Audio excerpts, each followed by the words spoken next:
নমস্কার, আমি অনুভব। তোমরা শুনছো থ্রিলার ল্যান্ড। আমরা আবার চলে এসেছি নতুন একটা গল্প সঙ্গে নিয়ে। আজ তোমরা শুনবে তোমাদের প্রিয় একেনবাবু সিরিজের গল্প, সুজন দাশগুপ্তের কলমে স্পোকেন ইংলিশ মার্ডার মিস্ট্রি। আজ আমাদের সঙ্গে একেনবাবুর ভূমিকায় থাকছেন বাঁকুড়া মিমস শর্টস থেকে উন্মেষ গাঙ্গুলি। গল্প শুরু করবার আগে বলে রাখি, যারা যারা আমাদের চ্যানেলে প্রথমবার এসে গল্প শুনছো বা এখনও সাবস্ক্রাইব করোনি, কি করছো? প্লিজ সাবস্ক্রাইব করে দাও, আর সাবস্ক্রাইব বাটনের পাশে থাকা বেল আইকনটা অবশ্যই অল করে দিও, যাতে আমাদের গল্পের সমস্ত আপডেটস তোমাদের কাছে ঠিকভাবে পৌঁছায়। আর হ্যাঁ, তোমাদের জন্য রয়েছে একটা বিশেষ ঘোষণা। ইতিমধ্যেই পত্রভারতী থেকে প্রকাশিত হয়েছে রণদীপ নন্দীর নতুন উপন্যাস নিশিচর। অবশ্যই সংগ্রহ করে ফেলো বইটা, লিংক রইল ডেসক্রিপশন বক্সে এবং পিন্ড কমেন্টসে। তাহলে চলো শোনা যাক একেনবাবুর নতুন অ্যাডভেঞ্চার, সুজন দাশগুপ্তর কলমে স্পোকেন ইংলিশ মার্ডার মিস্ট্রি।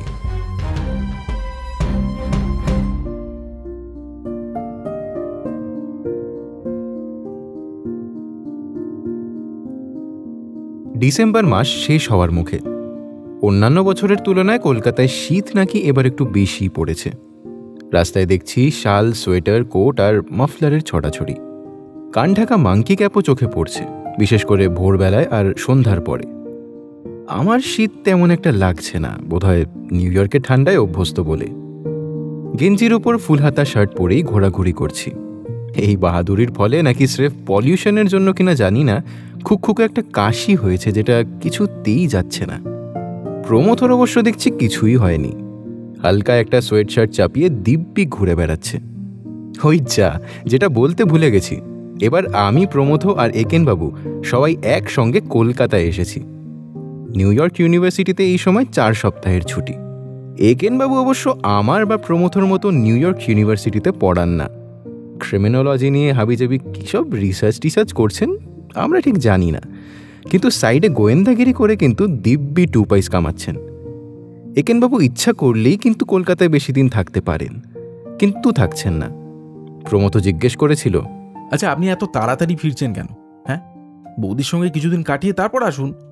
ঘোড়ার ডিম রিসার্চ যা করেন তা ওই কলকাতায় বসেও করতে পারেন। কি যে বলেন স্যার, এক যাত্রায় পৃথক ফল কেন? তাছাড়া ফ্যামিলি তো নেক্সট ইয়ারে আসছেই। ফ্যামিলি মানে অবশ্য একেন বৌদি একাই। তবে একেনবাবুর নেক্সট ইয়ারের ডেফিনিশনটা আমি আর প্রমথ এখনও বুঝে উঠতে পারিনি। গত 3 বছর ধরে উনি ওই নেক্সট ইয়ার কথাটা বলে আসছেন। এবারে এসে বুঝতে পারছি সমস্যাটা একেন বৌদির দিক থেকে।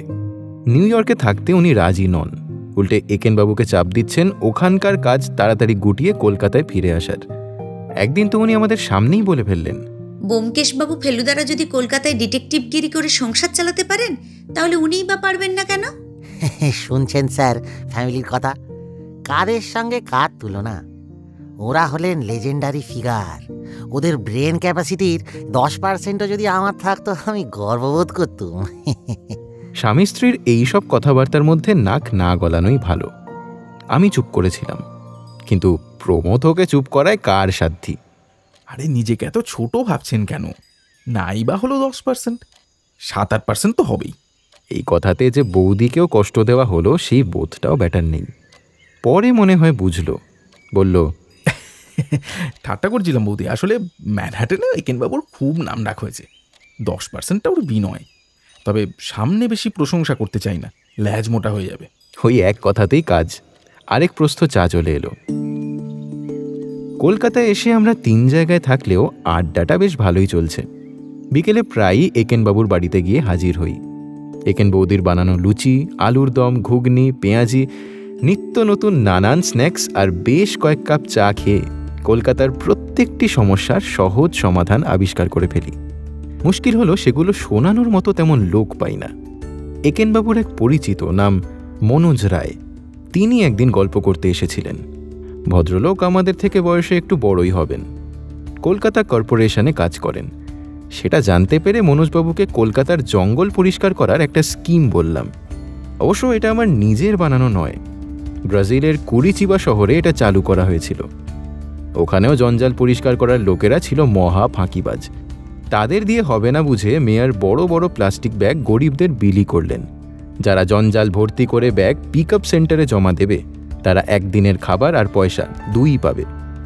আর অল্প কয়েকদিনের মধ্যেই কুড়িচিবা শহর একেবারে পরিচ্ছন্ন হয়ে গেল। মনোজবাবু দেখলাম সব কিছুতেই খুব নেগেটিভ। আমার কথা শেষ হতে না হতেই বললেন, ওসব এদেশে চলবে না। পয়সা খরচা হবে ঠিকই, কিন্তু জঞ্জাল পরিষ্কার হবে না। কিন্তু কেন? দেখুন, সুপারভাইজার বিলি করবে মোটামুটি 100টা ব্যাগ, বলবে 1000টা, বাকি 900টা ব্যাগ দোকানে বেচবে। 1000 ব্যাগ জঞ্জাল জমা পড়েছে বলে খরচার হিসেব দেবে, যদিও জমা পড়বে মেরে কেটে এই 100টা। বাকি টাকাটা কার পকেটে যাবে গেস করুন তো। তা কি করে হয়? সুপারভাইজারদেরও তো সুপারভাইজার রয়েছে নাকি?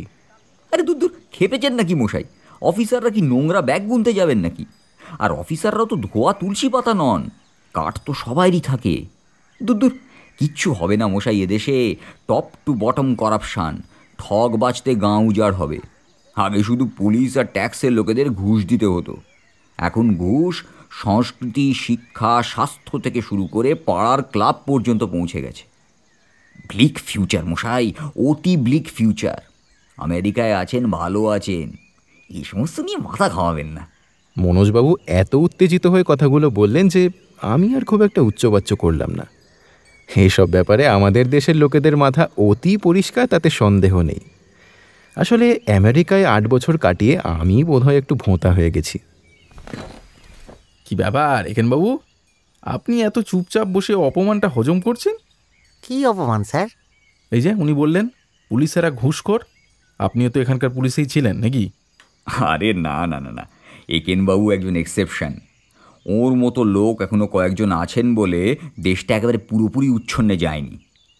যাই বলুন, আপনার অ্যাবসেন্স কিন্তু আমরা খুব ফিল করেছি এবারে। কেন স্যার?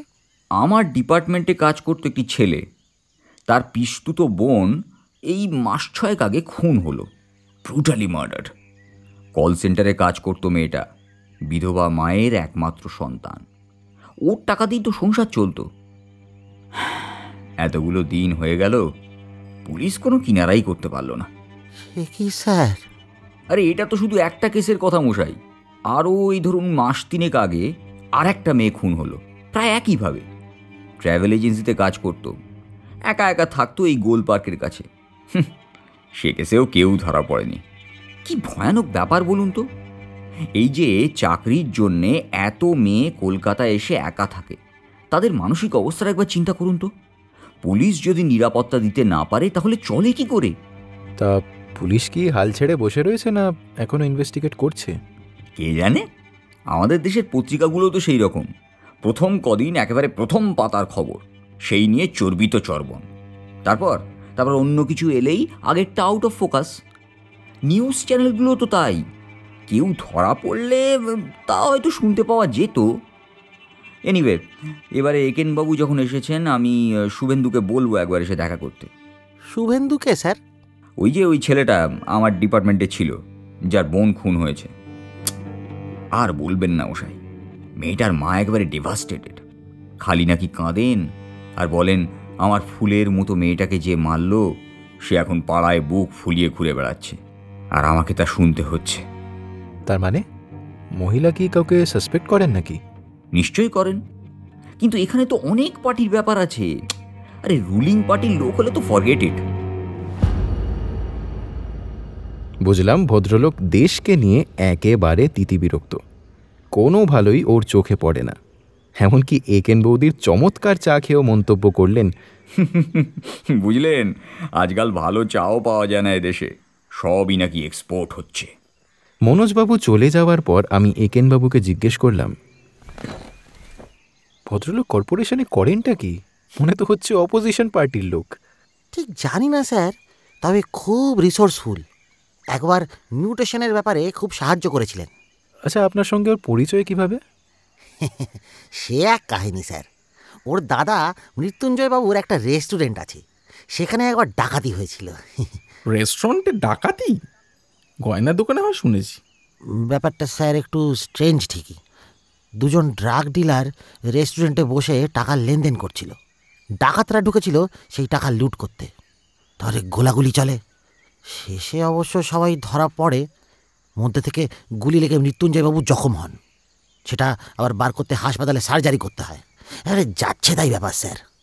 মৃত্যুঞ্জয়বাবু খুব ভয় পাচ্ছিলেন এই নিয়ে পুলিশ বোধহয় ওকে হ্যারেস করবে। উনি স্যার নির্দোষ, হ্যারাস করার প্রশ্ন উঠছে কেন? আমি ওকে ভরসা দিয়ে বলেছিলাম কেউ ঝামেলা করার চেষ্টা করলে আমায় খবর দিতে। সে সময় মনোজবাবুকে নিয়ে কয়েকবার আমার কাছে এসেছিলেন। কতদিন আগের ব্যাপার এটা? তা স্যার প্রায় বছর 6 হলো। আপনারা হয়তো ওর দাদার রেস্টুরেন্টটা দেখেও থাকবেন, মেনকা সিনেমা থেকে হাঁটা পথ, ওই মিলনী ক্যাফে। আরে দেখে থাকবো মানে কি, কতবার ওখানে খেয়েছি। কি রে বাপি, তুইও তো খেয়েছিস? বহুবার খেয়েছি। দারুণ মোগলাই বানায়। মালিকের নামটা অবশ্য জানতাম না, তবে প্রচণ্ড গল্প বাগিস। রাইট, মনোজবাবুর সঙ্গে একটু মিলও রয়েছে, এখন মনে পড়ল। আচ্ছা একটা কাজ করুন না, চলুন বৌদিকে নিয়ে সবাই মিলে একবার ওখানে মোগলাই খেয়ে আসি। কিপটেমি করে আবার না বলবেন না। আপনার তো একটা পয়সাও খরচা হবে না, আমরা খাওয়াবো বৌদিকে। কি যে বলেন স্যার, কলকাতায় আপনাদের আমি একদিন খাওয়াতে পারবো না? খাঁটি কথা, এটা তো ম্যানহাটন নয়, অনেক সস্তায় ব্যাপারটা সারতে পারবেন। সামনে একেন বৌদি বসে, মতোটা সত্যি, স্থান কাল পাত্র কোনো জ্ঞান নেই। চুপ কর তো, এমন করছিস যেন কোনোদিন উনি আমাদের নিউ ইয়র্কে খাওয়ান না।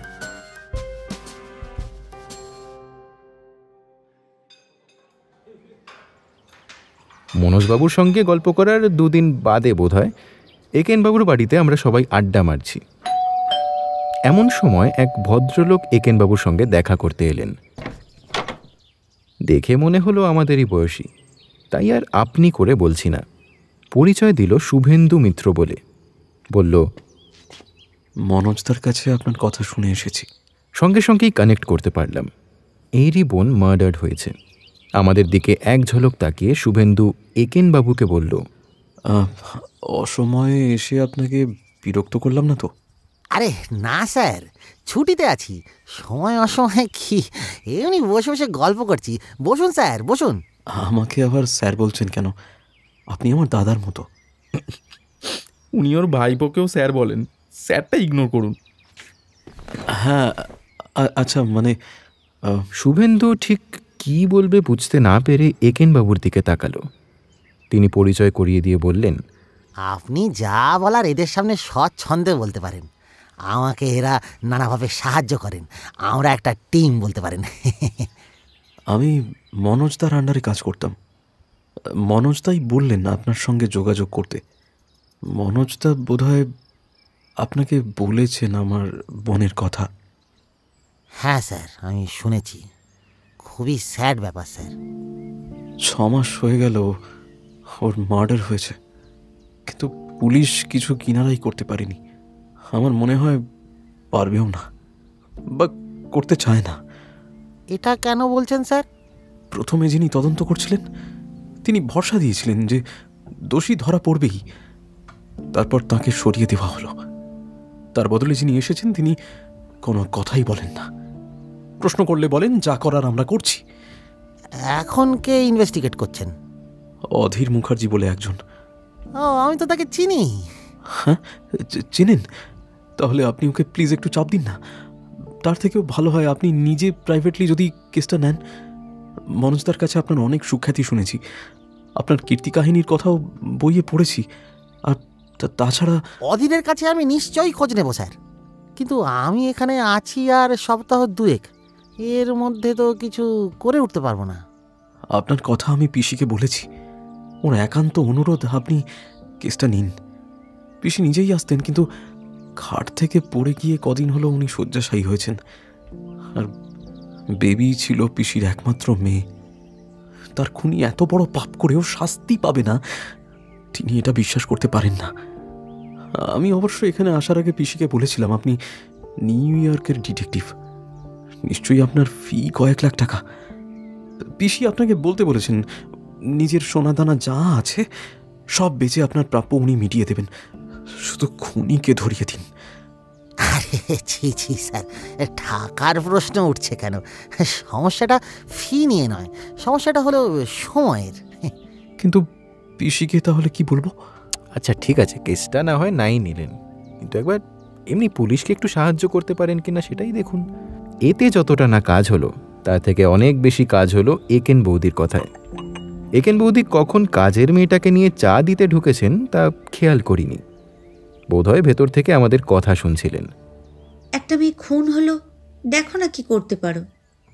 আর না বলি কি করে স্যার? হ্যাঁ, কেসটা না নিলেও যতটুকু পারি সাহায্য করব। নিন স্যার, চা খান। Thank you so much. Shubhendu Eken বৌদির দিকে একবার কৃতজ্ঞ ভরা দৃষ্টিতে তাকালো। চা খেতে খেতে দু একটা মামুলি কথাবার্তার পর একেনবাবু বললেন, এবার আপনার বোন আর খুনের ব্যাপারে যতটুকু জানেন বলুন। নন্দিতা আমার একমাত্র পিসির একমাত্র মেয়ে। আমার থেকে বছর 8 ছোট। 25 বছর সবে পূর্ণ হয়েছিল যখন মারা যায়। পিসেমশাই মারা গেছিলেন নন্দিতা যখন স্কুলে পড়ে। সেই থেকে ও বড় হয়েছে ওর ঠাকুরদার বাড়িতে, বর্ধমান জেলার ঘোষকরা টাউনে। আমার নিজের কোনো বোন নেই তো, তাই ওকেই আপন বোন হিসেবে দেখেছি চিরকাল। পিসেমশাই মারা যাওয়ার পরে পিসি প্রায়ই কলকাতায় আমাদের বাড়িতে আসতেন। আমরাও নিয়মিত ঘোষকরায় দেখা করতে যেতাম। নন্দিতা যখন স্কুলে পড়া শেষ করে কলকাতায় পড়বে ঠিক করলো, তখন বাবা বললেন আমাদের সঙ্গেও থাকবে। পড়াশোনায় ও বেশ ভালো ছিল, যাদবপুরে চান্স পেয়ে গেল। ও যখন ফাইনাল ইয়ারে, বাবা হঠাৎ মারা গেলেন। সরকারি কোয়ার্টার ছেড়ে আমরা কোথায় যাব সে নিয়ে ভীষণ রকম একটা অনিশ্চয়তা দেখা দিল। নন্দিতার কাকা তখন কলকাতায় মেয়েদের এক হোস্টেলে ওর থাকার বন্দোবস্ত করে দিল। বিয়ে পাশ করে আর পড়া হলো না। বাড়ির আর্থিক অবস্থা ভালো ছিল না। নিজের চেষ্টাতেই সাউথ সিটি মলে সেলসের কাজ জোগাড় করে ফেলল। সেখানে কাজ করতে করতেই সল্টলেকে ভালো মাইনের একটা চাকরি পেয়ে গেল। ওই কল সেন্টারের কাজ আর কি, নাইট ডিউটি। রাত 9:30 থেকে সকাল 6:30। অফিসের গাড়ি রাত 8টার সময় তুলে নিয়ে যেত আর সকাল 8টায় বাড়ি পৌঁছে দিত। ফলে ওর সঙ্গে দেখা সাক্ষাৎ কমই হতো। মাস 6 আগে নন্দিতার অফিস থেকে একটা ফোন পেলাম। ইমার্জেন্সির জন্য আমার নাম্বারটা ওদের কাছে ছিল। তখনই জানতে পারলাম অফিসের গাড়ি গতকাল রাতে তুলতে গিয়ে ওকে পাইনি। ফোনে ওকে পাওয়া যাচ্ছে না। নন্দিতা বাইরে কোথাও গেলে আমাকে অন্তত জানায়। তার 2 দিন আগেও কথা হয়েছিল। যার সঙ্গে নন্দিতা মাঝে মাঝে ঘুরত তাকে আমার মোটেই ভালো লাগতো না। বয়সে নন্দিতার থেকে অনেকটাই বড়, 40-এর কাছাকাছি। পড়াশোনা কদ্দূর কে জানে। স্থূল প্রকৃতির, কথাবার্তায় সফিস্টিকেশনের অভাব। রেন্টাল কারের বিজনেস ছিল, প্রমোটারিও করতো শুনেছি। নন্দিতা ওকে ওই সমুদা বলে ডাকত। ওর হোস্টেলের কাছে মোড়ের মাথায় ছিল সমুদার অফিস। আমি মাকে কিছু না জানিয়ে সোজা সেখানে চলে গেলাম। লাকিলি সমুদাকে অফিসে পেয়ে গেলাম। নন্দিতা কোথায় জিজ্ঞেস করাতে সমুদা কেমন জানি থতমতো খেয়ে গেল। আমি বললাম যে নন্দিতার খবর পাওয়া যাচ্ছে না। এর মধ্যে নন্দিতার সঙ্গে ওর কোনো কথা হয়েছে কিনা সেটাও জিজ্ঞেস করলাম। যদিও মুখে বলল হয়নি, কিন্তু বলার ধরনটা আমার ভালো লাগলো না। মনে হলো কিছু যেন গোপন করছে। আমি সমুদাকে নিয়েই নন্দিতার হোস্টেলে গেলাম। হোস্টেলের সিকিউরিটি আমায় চেনে। বুঝলাম সমুদাকেও চেনে, তাই গেটটা খুলে দিল। নন্দিতার ঘরের দরজাটা বন্ধ, কিন্তু একটু ধাক্কা দিতেই খুলে গেল। তখনই দেখলাম বিভৎস দৃশ্যটা। বিছানায় শোয়া অর্ধ উলঙ্গ দেহ, উপরের দিকটায় কিচ্ছু নেই, নিচে শুধু সালোয়ারটা রয়েছে। মাথাটা একদিকে হেলানো, গলায় দড়ি বাঁধা, বুক পেট রক্তে ভেসে যাচ্ছে। আমি আর্তনাদ করে ঘর থেকে ছুটে বেরিয়ে এসে কোনো মতে পুলিশকে ফোন করলাম। আমার ভয়ার্ত চিৎকার শুনে নিচের সিকিউরিটি গার্ডও ছুটে এলো। পুলিশ না আসা পর্যন্ত আমরা নিচেই দাঁড়িয়ে রইলাম। হোস্টেল সুপার, নামটা ঠিক মনে নেই, পাশের বাড়িতে থাকেন। সিকিউরিটির কাছ থেকে খবর পেয়ে তিনিও এলেন। ওর কাছেই শুনলাম আগের রাতে নাকি নন্দিতা ফোন করেছিল হোস্টেলে ফিরতে একটু দেরি হবে বলে। উনি রাত 10টার সময় একবার দেখে যান সবাই ঘরে ফিরেছে কিনা।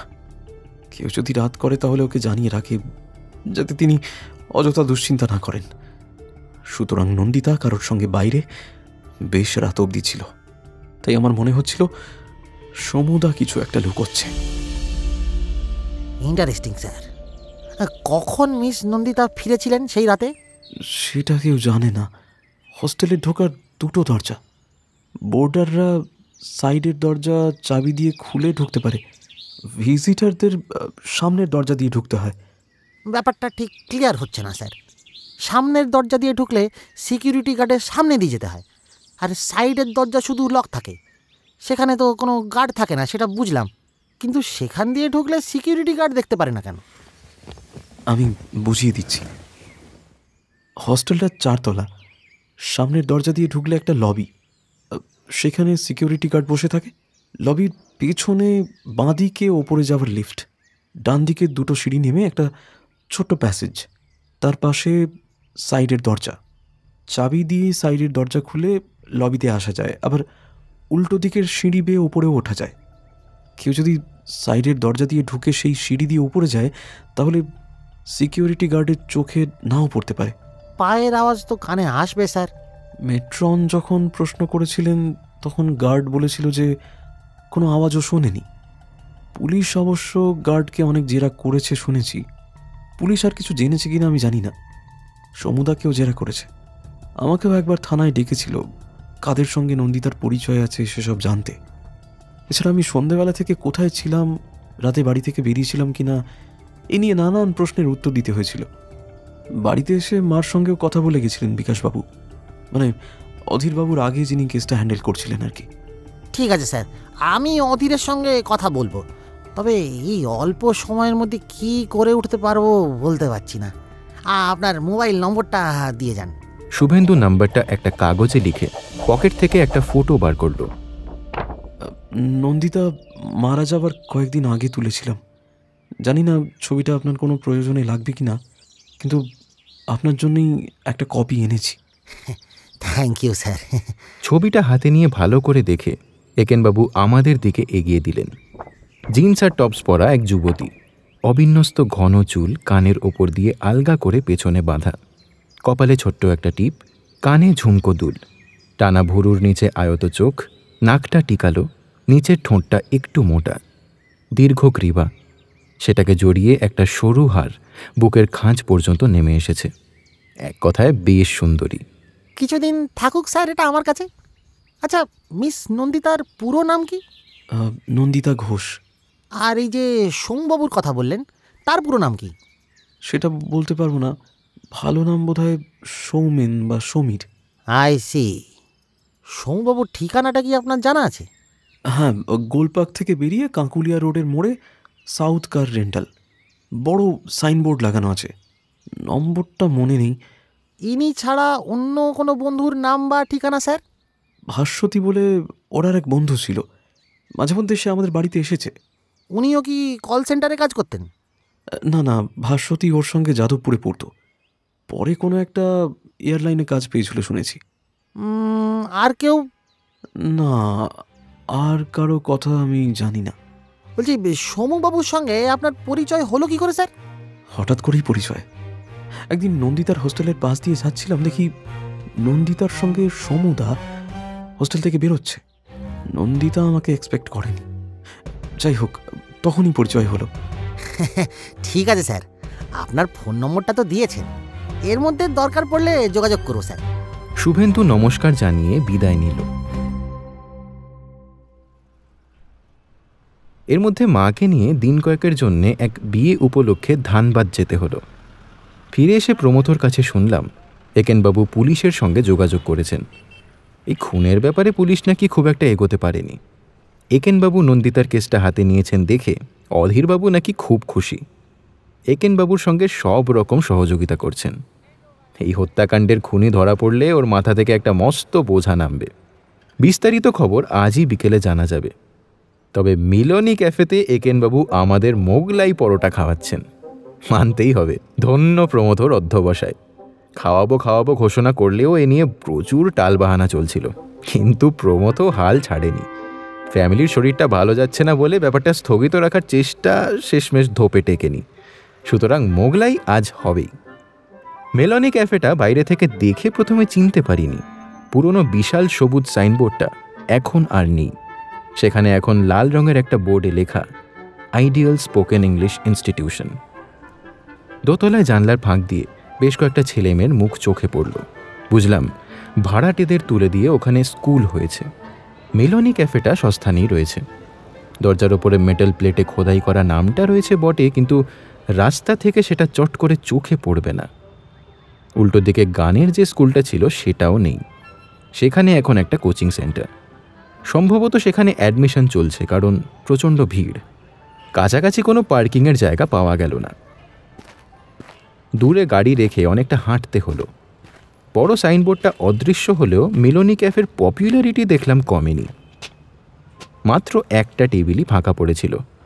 সেটা দখল করে আমি মোগলাই পরোটা অর্ডার করলাম, সেই সঙ্গে কষা মাংস আর একেন বৌদির জন্য আলুর দম। ক্যাশের কাউন্টারে দেখলাম মৃত্যুঞ্জয়বাবু বসে রয়েছেন। 8 বছরে বেশ খানিকটা বুড়িয়েছেন, চুলে পাক ধরেছে, একটু যেন কুঁজো হয়ে গেছেন। একজনের সঙ্গে কথা বলতে বলতে নানান দিকে তাকাচ্ছেন। মনে হলো যেন কাউকে একটা খুঁজছেন। হঠাৎ আমাদের দিকে চোখ পড়ল তার। লোকটির সঙ্গে কথা বলা শেষ করে আমাদের টেবিলে এসে দাঁড়ালেন। কবে এলেন একেন বাবু? এই তো কদিন আগে। আপনি কেমন আছেন স্যার? চলছে, আমাদের আর থাকা না থাকা। কেন স্যার, আবার কোনো ঝামেলা হয়েছে নাকি? ঝামেলা কেন বলুন তো? সেই যে ড্রাগ ডিলার চক্র। না না, ওরকম আর কিছু হয়নি। এরপর কিছু একটা বলতে গিয়ে কেমন জানি চুপ করে গেলেন তিনি। তারপর আমাদের দিকে তাকালেন। আপনাদেরও তো অনেক দিন দেখিনি। আমরাও তো ওর সঙ্গে বাইরে আছি। তাই নাকি? কোথায়?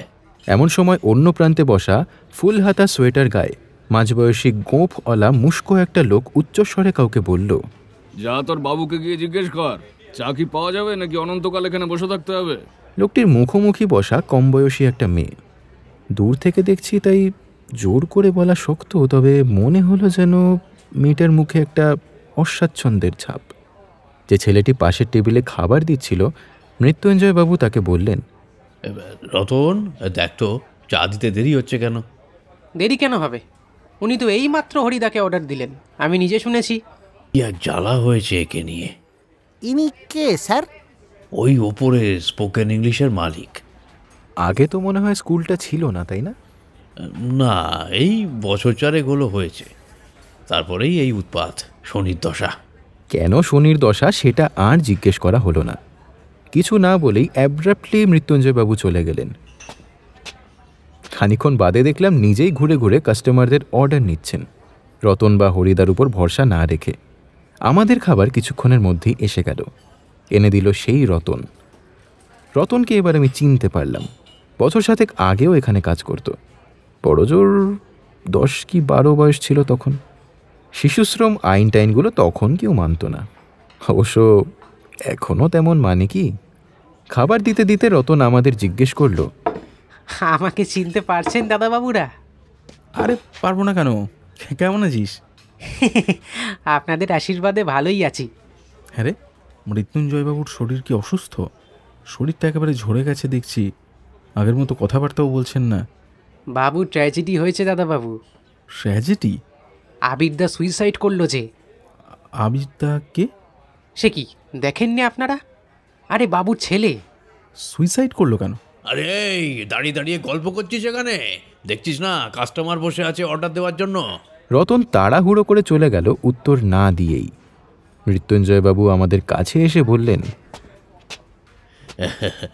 কিছু মনে করবেন না, দিনকে দিন ফাঁকিবাজ হচ্ছে ছেলেটা, খালি কথা আর কথা। মৃত্যুঞ্জয়বাবু চলে যেতেই এবার আবছা মনে পড়ল, আমাদের থেকে বয়সে একটু ছোট একজন ছেলে মাঝে মধ্যে ক্যাশ বাক্স সামলাতো। হয়তো সেই আবির হবে। ট্র্যাজেডি বলে ট্র্যাজেডি? সন্তানের এইভাবে মৃত্যু ঘটার থেকে আর কিছু দুঃখের হতে পারে বলে আমার মনে হয় না। বেশ খারাপই লাগলো কথাটা শুনে, কিন্তু সেটা সাময়িক। সামনে গরম গরম মোগলাই পরোটা আর মাংসের সদ্ব্যবহার করতে ব্যস্ত হয়ে পড়লাম। হাইলাইট অফ দ্য ডে হলো একেনবাবু খাবারের বিলটা মেটালেন। দিন কয়েক আমার আর একেনবাবুর কাছে যাওয়া হয়নি। যাদবপুরে একটা সেমিনার ছিল, সেই নিয়ে ব্যস্ত ছিলাম। এর মধ্যে একদিন প্রমোদ হয়ে এসে বলল একেনবাবু নাকি বেশ তেড়ে ফুড়ে নন্দিতার কেস নিয়ে পড়েছেন। ইতিমধ্যে পুলিশের কাছ থেকে ক্রাইম সিনের বিস্তারিত রিপোর্ট জোগাড় করেছেন। ভাস্বতী নামে মেয়েটার সঙ্গে যোগাযোগও করেছেন, তবে সমুবাবুকে এখনও ধরতে পারেননি। বিস্তারিত রিপোর্টটা কি জিজ্ঞেস করাতে প্রমথ গড়গড় করে যা বলল সেটা হলো, আততায়ী মনে হয় নন্দিতার পরিচিত। ঘরের দরজা ভাঙা হয়নি, সম্ভবত নন্দিতাই তাকে ঘরে ঢুকতে দিয়েছিল বা তাকে নিয়ে ঘরে ঢুকেছিল। অর্ধনগ্ন দেহে অত্যাচারের চিহ্ন দেখে যা বোঝা যায় শ্লীলতাহানি করা হয়েছিল, কিন্তু ধর্ষণের প্রমাণ পাওয়া যায়নি। মনে হয় নন্দিতা বাধা দেওয়ায় আততায়ী গলা টিপে ধরে, পরে গলায় দড়ির একটা ফাঁসও লাগায়। ফাঁসটা কেন লাগাতে হলো সেটা স্পষ্ট নয়। তারপরেও বুকে পেটে এলোপাথারি ছুরি চালিয়েছে বোধহয় মৃত্যু সম্পর্কে নিশ্চিত হতে। চুরি বা ডাকাতি করার কোনো উদ্দেশ্য ছিল না। ব্যাগ থেকে টাকা পয়সা কিছুই খোয়া যায়নি। আলমারি খোলা বা ভাঙার চেষ্টাও করা হয়নি। ধর্ষণ করতে বাধা পেয়ে খুন করার থিওরিটাও খুব একটা ধোপে টেকে না। যাই হোক, একেনবাবুর কাছে গেলে নিশ্চয়ই আরও কিছু জানা যাবে। দুপুরে প্রমথ আর আমি যাদবপুরের কফি হাউসে গিয়েছিলাম পুরনো বন্ধুদের সঙ্গে আড্ডা দিতে। বন্ধুদের একজন থাকে একেনবাবুর বাড়ির কাছেই। তাকে নামিয়ে দিয়ে ঠিক করলাম একেনবাবুকে একটা সারপ্রাইজ দেব। গিয়ে দেখি একেনবাবু বেরোচ্ছেন। কোথায় যাচ্ছেন? খুব ভালো সময় এসেছেন স্যার। চলুন চলুন, ভাস্বতী ম্যাডামের সঙ্গে একটু কথা বলে আসি। ব্যাপারটা কি? হ্যাঁ, আমাদের ছাড়াই আপনি ইনভেস্টিগেশন চালিয়ে যাচ্ছেন? আরে কি যে বলেন স্যার, বাপিবাবু তো এই কদিন ব্যস্ত ছিলেন, আর আপনি তো সব কথাই জানেন। ভাস্বতী মানে নন্দিতার সেই বন্ধু? হ্যাঁ স্যার, আজ হিন্দুস্তান পার্কে ওর মাসির কাছে বেড়াতে এসছেন, ওখানে গেলে দেখা হবে। ভাস্বতীর মাসির বাড়ি খুঁজে পেতে অসুবিধা হলো না। ওই পাড়ায় আগে বহুবার গিয়েছি। ভাস্বতীর মাসি বাইরের ঘরে বসে উল বুনছিলেন। মাথার চুল বেশিরভাগই সাদা, চোখে সোনার ফ্রেমের চশমা। একেনবাবু নিজের পরিচয় দিতেই আমাদের বসতে বলে কাজের মেয়েটিকে চা আনতে বললেন। আপত্তি শুনলেন না। যাও, ওনাদের জন্য চায়ের ব্যবস্থা করো, যাও। আসো আসো, বসো বসো। ভাস্বতী একটু বেরিয়েছে, এখনই ফিরবে। তোমাদের একটু অপেক্ষা করতে বলে গেছে। এই চা। তুমি বলে ফেললাম, রাগ করলে না তো? আসলে তোমরা আমার ছেলের থেকেও ছোট, তাই। একেবারেই না, সবার হয়েই আমি বলছি। কি বলেন একেনবাবু? কি যে বলেন স্যার, সে তো অবশ্যই। উনি দেখলাম একেনবাবুর পরিচয় ভালোভাবেই জানেন। নন্দিতার কেসটা যে একেনবাবু নিয়েছেন তার জন্য সন্তোষ প্রকাশ করলেন। নন্দিতা ভাস্বতীর প্রাণের বন্ধু ছিল, ওর বাড়িতে অনেকবার এসেছে, এমনকি মারা যাওয়ার কয়েকদিন আগেও গল্পগুজব করে গেছে। মিস নন্দিতার আর কোনো বন্ধুর কথা জানেন ম্যাডাম? আমাকে ম্যাডাম বলো না, মাসিমা বলে ডেকো, কেমন? হ্যাঁ, ওর সঙ্গে একজনকে আমি দেখেছি। বন্ধু কিনা বলতে পারবো না, বয়সে অনেকটাই বড়। ওর গাড়িতে করে বার দুয়েক আমার বাড়িতে এসেছিল। ট্যাক্সির মালিক বা ওই রকম কোনো একটা ব্যবসা করে। কি নাম ভদ্রলোকের? নামটা তো ঠিক বলতে পারবো না, তবে লোকটাকে না আমার ঠিক পছন্দ হয়নি। কথাবার্তা শুনে মনেই হয় না পড়াশোনা জানা ভদ্র পরিবারের বলে। আমি ভাস্বতীকে বারণও করেছিলাম লোকটার সঙ্গে মেলামেশা করতে, তবে জানোই তো আজকালকার ছেলেমেয়েরা কি আর আমাদের কথা তেমন শোনে। তা তোমরা দুজনে কি করো? আমার আর প্রমথর দিকে তাকিয়েই প্রশ্নটা করলেন। প্রমথই আমাদের পরিচয় দিল। বাহ বাহ, বেশ ভালো বেশ ভালো, দুইজনেই শিক্ষার জগতে আছো, বেশ বেশ। তা বিয়ে থা করেছ? না মাসিমা, আমার একটু কমপ্লিকেশন আছে, তবে বাপির জন্য আমরা সবাই সুপাত্রী খুঁজছি। তাই নাকি? আমার ইচ্ছা হচ্ছিল না প্রমথর মাথায় একটা চাঁটা মারি। ভাগ্যে সেই সময় ভাস্বতী ঘরে ঢুকল। ভাস্বতী বাঙালি মেয়েদের তুলনায় অনেকটাই লম্বা, 5 ফুট 8 ইঞ্চির মতো হবে। মুখের দিকে তাকালে চোখের দিকে প্রথম নজর পড়ে। চোখ দুটো যেন কথা বলছে। একটু লম্বাটে মুখ, তবে অসুন্দর নয়। গায়ের রং মাজা, টান টান করে বাঁধা চুল, ঠোঁটে খয়েরি লাল লিপস্টিকের ছোঁয়া, লাল হলুদ সালোয়ার কামিজে চোখে পড়ার মতোই চেহারা। নমস্কার করে বলল, সরি, আমার একটু দেরি হয়ে গেল। আয় আয় বস, এরা অনেকক্ষণ এসে বসে আছেন। ইস, কি যে খারাপ লাগছে, আসলে ট্যাক্সি পাচ্ছিলাম না, বালিগঞ্জ ফাঁড়ি এসে শেষ পর্যন্ত পেলাম। তাতে কি হয়েছে ম্যাডাম, আমরা তো গল্পই করছিলাম। প্লিজ আমাকে ম্যাডাম বলবেন না, ভাস্বতী বলে ডাকবেন। সেটা সম্ভব নয়, অন্তত মিস ভাস্বতীতে আপনাকে অভ্যস্ত হতেই হবে। প্রমথর কথার কারণে ভাস্বতী হেসে ফেলল, ঝকঝকে হাসি, অতি সপ্রতিভ মেয়েটা। শোন, এরা দুইজনেই আমেরিকায় প্রফেসরি করেন। উমা, আমাকে তাহলে তুমি বলবেন। আমরা বলতে পারি, কিন্তু একেন বাবুকে দিয়ে সেটা বলাতে কি পারবো?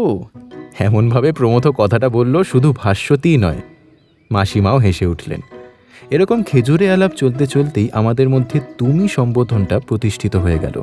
ব্যতিক্রম অবশ্য একেনবাবু। ফের কাজের প্রসঙ্গ এলো। মিস নন্দিতা আপনার খুব বন্ধু ছিলেন শুনেছি, ওকে আপনি কতদিন চিনতেন? তা প্রায় বছর কয়েক। আপনাদের পরিচয় কিভাবে? একসঙ্গে যাদবপুর ইউনিভার্সিটিতে পড়েছি, তারপর 1 বছর স্পোকেন ইংলিশের কোর্সও নিয়েছি। I see. তারপর? ও কল সেন্টারে চাকরি নিল, আর আমি এয়ারলাইন্সে চাকরিতে ঢুকলাম। তারপর থেকে দেখা সাক্ষাৎ কমই হতো, কিন্তু ফোনে যোগাযোগটা সবসময় ছিল। এছাড়া রবিবার সকালে মাঝে মধ্যে আমরা এই বাড়িতেই মিট করতাম। শেষ কবে ওর সঙ্গে আপনার দেখা হয়? তা প্রায় 6 মাস আগে।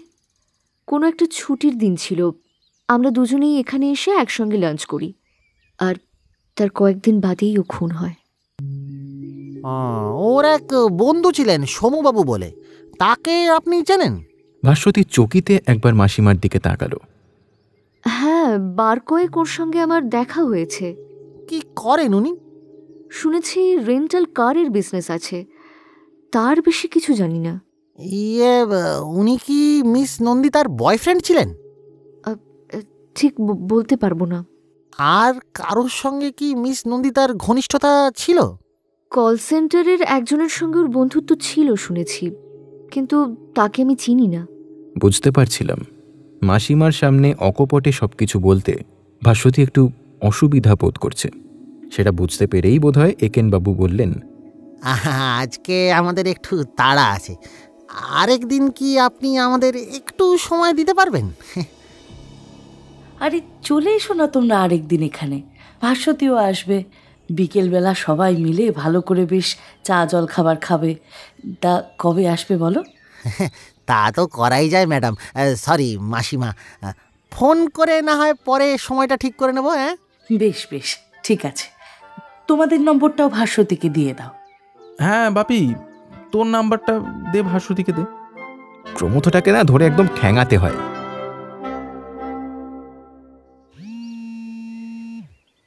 পরের দিন সকালে অচেনা মোবাইল থেকে একটা ফোন পেলাম। হ্যাঁ বাপিদা, আমি ভাস্বতী। ও হ্যাঁ হ্যাঁ বলো।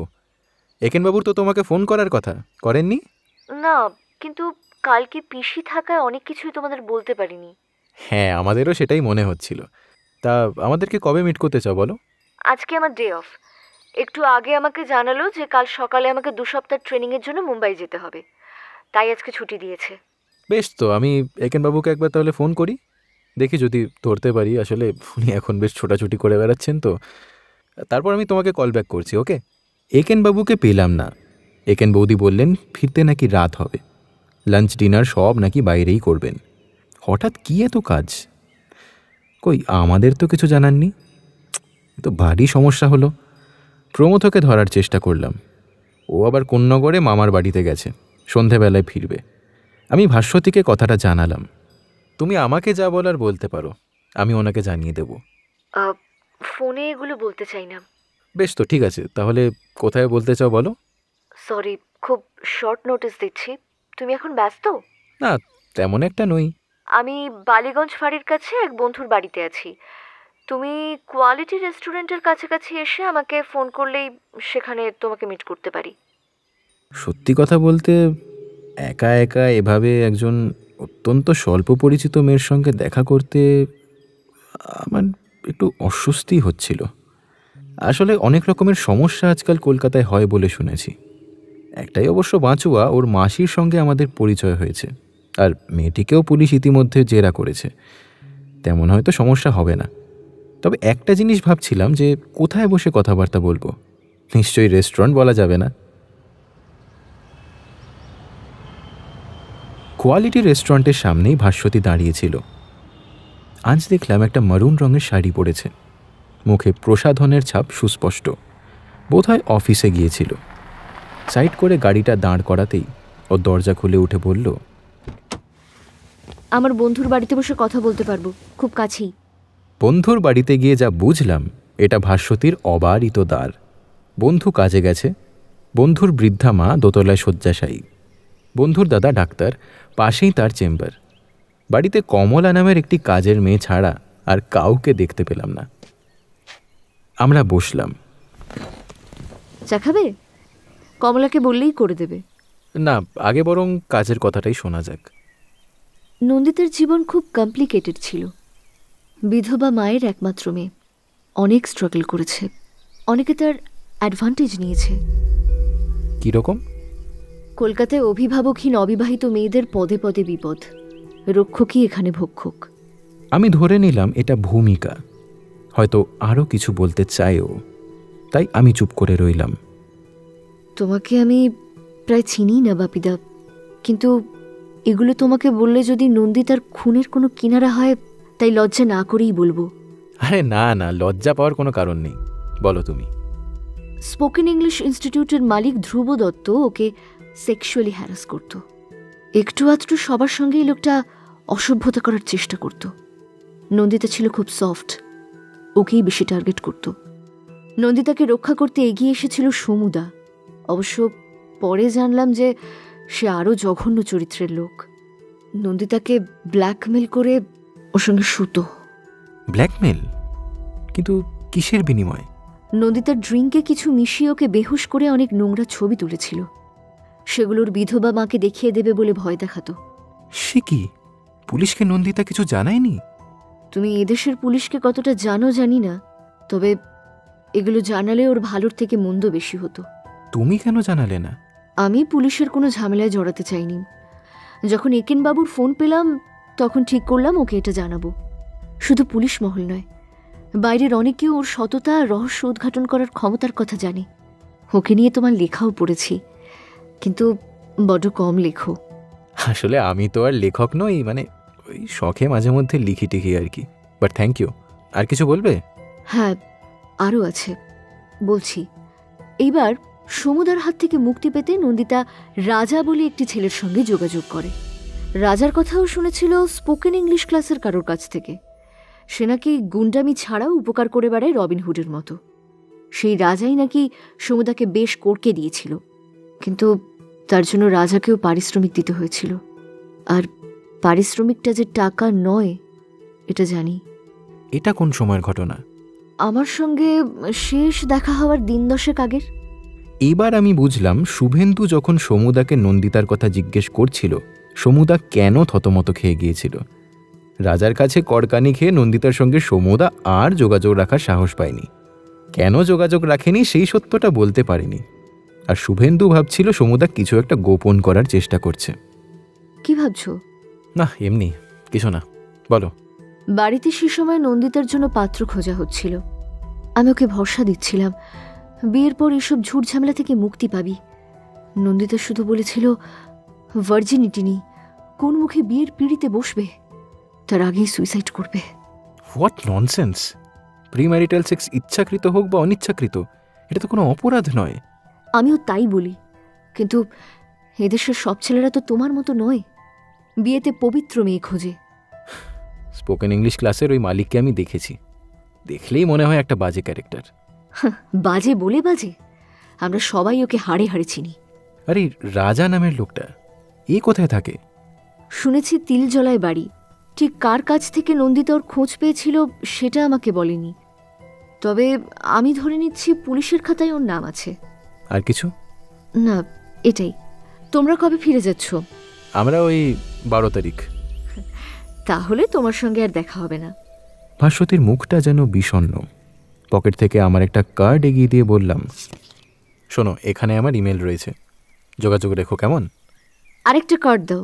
আমি একটু অবাক হয়ে আরেকটা কার্ড দিলাম। কার্ডের উল্টো দিকে কিছু একটা লিখে কার্ডটা ফেরত দিল সে। হাতের লেখাটা সুন্দর, ভাস্বতী মিত্র, নিচে ওর ইমেল অ্যাড্রেস। আমি কিন্তু প্রথমে ইমেল করব না, তুমি করবে। ফেসবুকে আছো? আসলে না, মানে কলেজে পড়াই তো, তাই একটু লুকিয়ে থাকতে হয়। আমিও ফেসবুকের ডিপিতে নিজের ছবি রাখি না, তার বদলে একটা কুকুরের ছবি রেখেছি। আচ্ছা, আমি পবিত্র কিনা জিজ্ঞেস করলে না তো?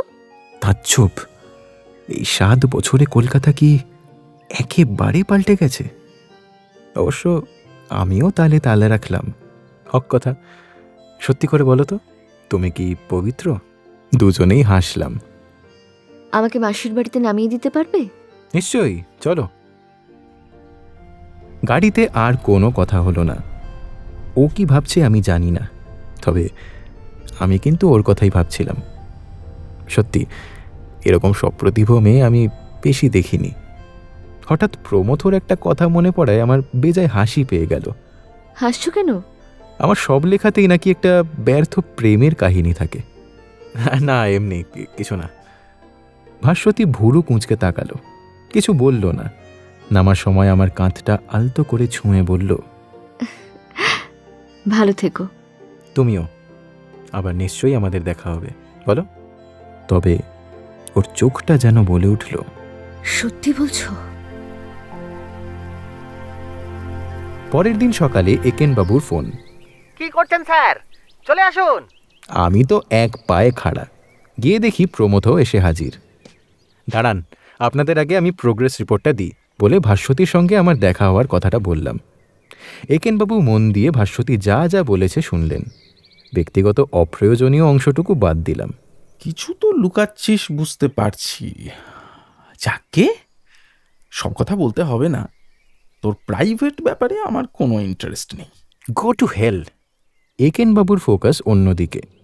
স্যার, এই সমুবাবুকে একটা শাস্তি দেওয়া দরকার। কিন্তু যাকে ব্ল্যাকমেল করে এই দৈহিক অত্যাচারটা করতেন তিনিই তো বেঁচে নেই যে কমপ্লেন করবেন, আর খুনের দায়ও ওকে ধরা যাবে না। এটা কেন বলছেন? পুলিশের সাসপেক্ট লিস্টে উনি ছিলেন, কিন্তু ব্লাড টেস্ট করে ম্যাচ পাওয়া যায়নি। তার মানে মিস নন্দিতাকে খুনি যখন ছুরি মেরেছিল তখন ধস্তাধস্তিতে খুনিও জখম হয়। আইডেন্টিফিকেশনের প্রথম স্টেপ হলো ব্লাড টাইপ ম্যাচ করা, তারপর পজিটিভ হওয়ার জন্য ডিএনএ টেস্ট। এবার বুঝেছি, তাহলে তো ওই রাজা নামের লোকটাকেই খুঁজে বার করা দরকার। ঠিক কথা স্যার, একদম। আমি এখনই ফোন করছি বলে তিনি অধীরবাবুকে ফোন করতে গেলেন। একেনবাবু যখন ফোন করছেন তখন প্রমথও বলল, ভাস্বতী না হয় ব্যাপারটা চেপে গিয়েছিল, কিন্তু এই সমু ক্যারেক্টারকে পুলিশ যখন জেরা করছিল তখন সে রাজার কথা বলেনি কেন? বললে তো নিজের কীর্তি ফাঁস হয়ে যেত। ইতিমধ্যেই চা আর নিমকি ভাজা এসে গেছে। একেন বৌদিও এসে বসলেন।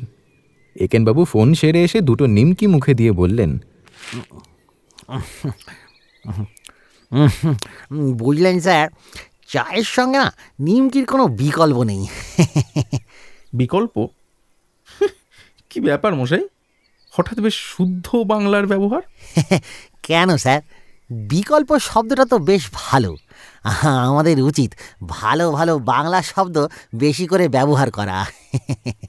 আমার কি মনে হচ্ছে জানেন, আপনার এই বাংলা প্রীতির মূল কারণ হলো স্পোকেন ইংলিশ মার্ডার মিস্ট্রির হাতে আপনার লেজে গোবরে হওয়া। এইটা ভালো বলেছেন স্যার। তবে কি জানেন, ইংরেজি বলতে শেখাটা ভালো, কিন্তু তা বলে বাংলায় যখন তখন ইংলিশ ব্যবহার একদম সাপোর্ট করা যায় না। না, বলতে চাইছেন সমর্থন করা যায় না, কিন্তু আগে হলে সেটাই করতেন। ঠিক আছে, তাহলে এখন স্যার ছেড়ে মহাশয় বলা শুরু করুন। শুনছেন বাবু স্যার, শুনছেন প্রমথবাবুর কথা? মহাশয় মহাশয় বলে কথা বলা যায় নাকি? ওহ, আপনি ছাড়ুন তো ওর কথা। এখন বলুন তো, আপনি কাল সারাদিন কোথায় ডুব মারছিলেন? ডুব মারবো কেন স্যার, অধীরের এক কলিগের সঙ্গে কথা বলতে গিয়েছিলাম। কি ব্যাপারে? মিস নন্দিতার আগে স্যার আরেকটি মেয়ে প্রায় একইভাবে খুন হয়েছিল। কাল তারই খবরাখবর নিচ্ছিলাম। তা কি জানলেন? বিশেষ কিছু নয় স্যার, ইনভেস্টিগেটিং অফিসার ছুটিতে আছেন, ফাইলগুলো তালাবন্দি।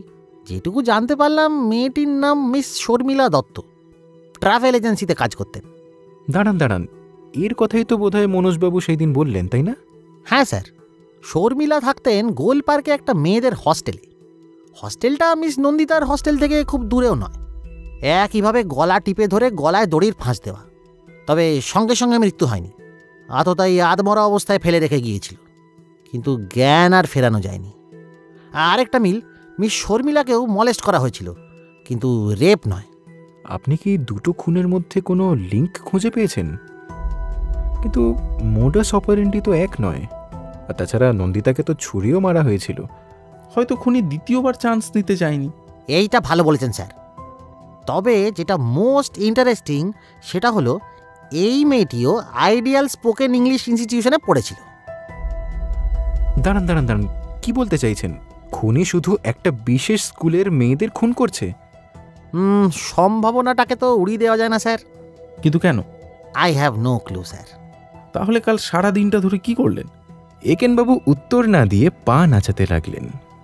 উনি কিছু একটা ভাবছেন, কিন্তু সেটা যে ঠিক কী তা জানাতে এখনো রাজি নন। আমি অবশ্য মনে মনে ভাবছিলাম এই দুটো খুনের সঙ্গে স্পোকেন ইংলিশ স্কুলেরই কোনো একটা লোকের যোগাযোগ থাকতে পারে।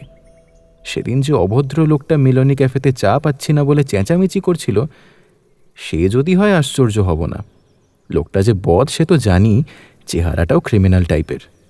আচ্ছা, ওই দিন মিলনী ক্যাফেতে স্কুলের যে মালিককে দেখলাম, তার সম্পর্কে কোনো খোঁজখবর নিয়েছেন? অধীর তো বলল হয়েছে, লোকটার অ্যালিবাইও আছে। আর ওখানকার ছাত্রদের? সন্দেহের তালিকায় যে কটা ছেলে ছিল সবাইকেই করা হয়েছে, কিন্তু আমি ভাবছি স্যার, খুনি তো পুরুষ মানুষ নাও হতে পারে। কেন?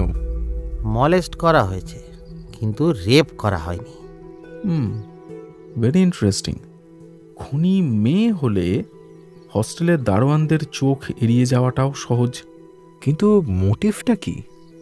কি স্টুপিডের মতো কথা বলছিস। লাভ ট্রায়াঙ্গেল, প্রেমের প্রত্যাখ্যানও হতে পারে। প্রেমের প্রত্যাখ্যান বলতে এক্স্যাক্টলি কি বলতে চাইছিস? লেসবিয়ান কোনো সমস্যা? হ্যাঁ, তো সেটা হতে অসুবিধে কি? তাহলে নেক্সট স্টেপটা কি? সেটাই ভাবছি স্যার। মুশকিল হচ্ছে হাতে আমাদের সময় বেশি নেই। আমাকে একবার অধীরের কাছে যেতে হবে। আপনারা আসতে চান? নিশ্চয়ই নিশ্চয়ই।